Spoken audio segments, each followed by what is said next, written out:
tumigil na ha. Wala na siyang level oh. Humina na oh. Mamamatay siya ng kusa. Yung ating overflow system.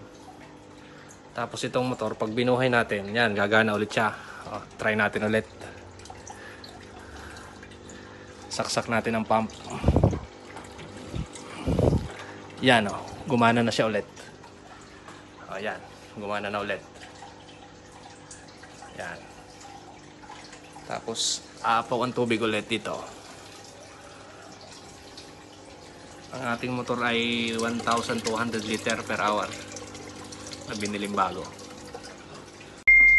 Yan, bade. Ito yung kanyang overflow automatic.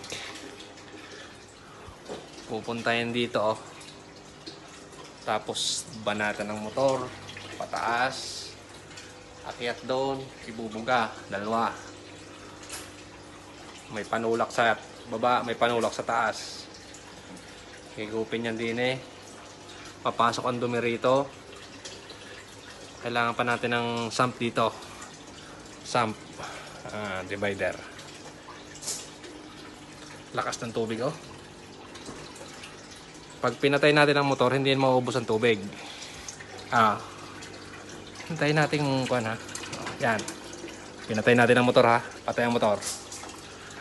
Tapos, ang level ng tubig na to, pag nahigop niya lahat, i-stop na siya dito oh. Sa kanyang grills. Patay na ang motor niya na. Hello! Humina na oh. Ayan oh. Ito ang ating aquarium mechanism. Hello. Set up. Hello. Set up. Umandar na yung ating overflow system. Ayan. Nahina na siya kasi kaunti ng ano. Bade. Gusto mo magpagawa, murang-mura lang oh. Ayan oh, humina na.